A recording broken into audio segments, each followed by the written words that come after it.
चिंगुड़ी अच्छी पानी मैंने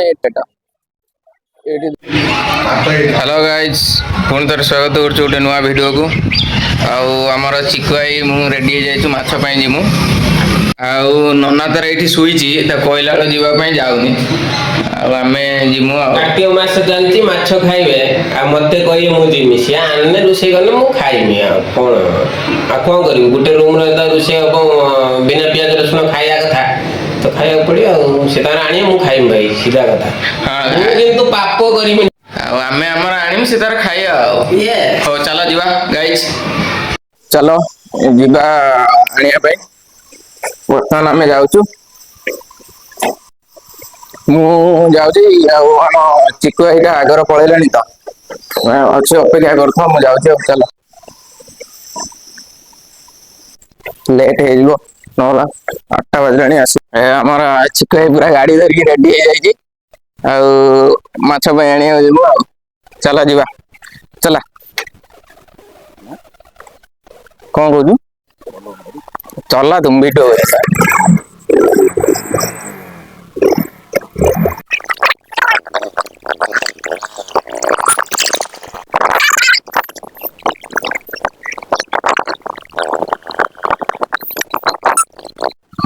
बर्तमान आम चिकुआर मोर बाटर जाऊँ आहरी बहुत दूर अच्छी जावाई दूर मतलब गोटे गोटे किलोमीटर खंड हम जाऊँ बाटर जा माछ मार्केट गोटे अच्छी बांग्लोर जगह ना जाओलाली आठी भल माछ मिले चल देखिए सब माछ फाच देखमी माछ नदी जमी सुना है चल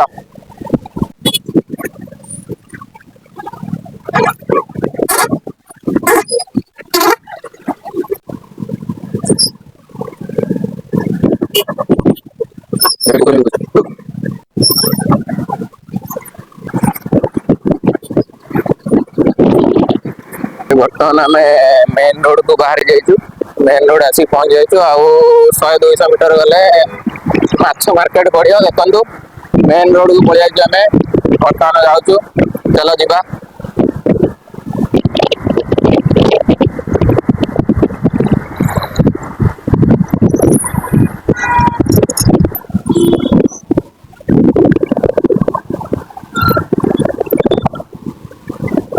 बर्तमान ये घुषुरी मांस बिक्री हो गाड़ी पथर बर्तमान आम आसिक माछ मार्केट पहुंच जाइए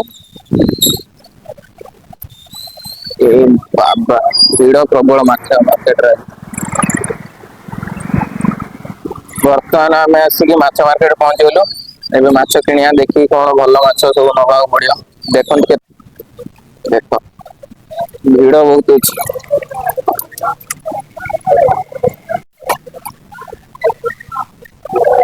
केते भीड़ देखो भाई जो शेउल भितर देखा ना शेउल किलो हूँ 500 टका ये मैंने माछ रेट हूँ सुना रेट शेउल किलो हूँ 500 टका ये देख यादर चिंगुड़ी अच्छी कौन बेटी ना बाल माछ अच्छे देखी पारे बांग्लोर माछ मार्केट केते भीड़ भीड़ माने बहुत लोक मैंने सब गोटे जगार मार्केट ना से लोक मैंने सब ये आसिक मार्केट मार्केट माछ फाच नि देखी पास माछ सब माने रेट प्रबल 700-800 बेकी किलो 700-800 माने एत रेट माने किणिया मुंड खराब मैंने खाइए कौन मुझे बुझा मैंने सुना रेट पूरा माछ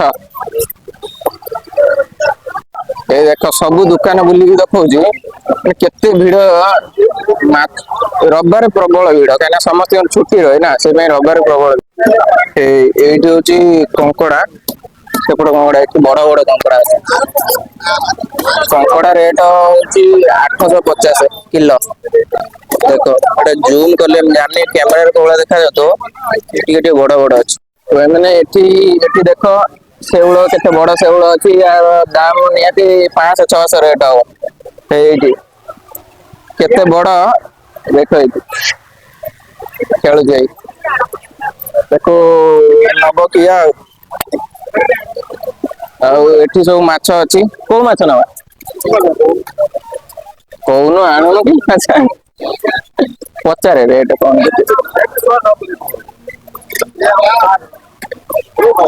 ନେଇ ଚାଲ କେଜି ନିଅ।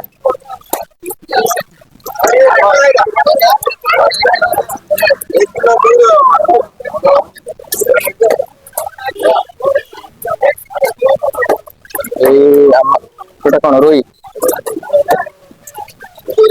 ଭଲ ଅଛି ନା ଭାଇ ପୁରା ମାଛ ସବୁ ସୁନା ରେଟ। ଏପଟରେ କଣ ବାଲ ମାଛ ଅଛି ଆଉ ଏଇଟା ହଉଛି ରୋହି। ଆଉ ଆମ ଓଡିଶାର କଣ କେବେ ରେଟ୍ ଅଛି କମେଣ୍ଟ ବକ୍ସରେ ଜଣାନ୍ତୁ। ଆଉ ଏପଟରେ ସବୁ ଚୁଙ୍ଗୁଡି ଅଛି ସେପଟରେ ବି ଚୁଙ୍ଗୁଡି। ଏପଟର ଏଇ କଙ୍କଡା ଅଛି। ଏପଟରେ କଙ୍କଡା ସେପଟରେ ଛୋଟ ଛୋଟ ଚୁଙ୍ଗୁଡି ଅଛି। ଏ ସବୁ କଣ ମାଛ ଫାଛ ନା ଏତେ ମୁଁ ମାଛ ଚିହ୍ନା ଶିଖିନି। ଆପଣ ମାନେ କମେଣ୍ଟ ବକ୍ସରେ ଜଣାନ୍ତୁ କୋଉ କୋଉ ମାଛ ସବୁ। ଏଇଠି ଦେଖିପାରୁଥିବେ ମାଛ କଟା ହଉଛି ଆମର ସେଇଟା ନମୁ ସେଇଟା ସେ ଭାଇ ଆମର କାଟିକି ଦେବେ ସେପଟ ଗୋଟେ କାଟୁଛନ୍ତି। କାଟିକି ଦେବେ ଆଉ ଏଇଠି ଗୋଟେ ବଡ କାଠ ଅଛି ତାରି ଉପରେ କାଟିକି ସବୁ ଦେବେ ଆଉ। ଆଁ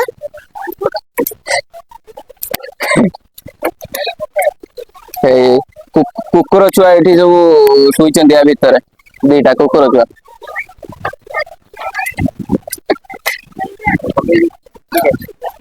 ଏ କୁକୁର ଛୁଆ ଦେଖ ଦେଖ ଛୋଟ ଛୋଟ କୁକୁର ଛୁଆ।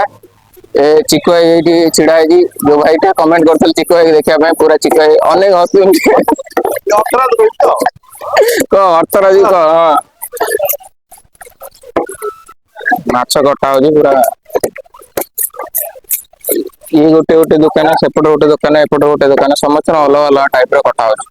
ଭାଇ ଆମେ ଯୋଉ ମାଛ ମାର୍କେଟ କୁ ଆଇଥିଲୁ ଏଇଟା ହଉଛି ମାଛ ମାର୍କେଟ ପଛର ଆଉ ଆଗରେ ଏଇ ଯୋଉ ପଡିଆ ନାହିଁ ଏଠି ସବୁ ପିଲା ସବୁ କ୍ରିକେଟ ଖେଳୁଛନ୍ତି।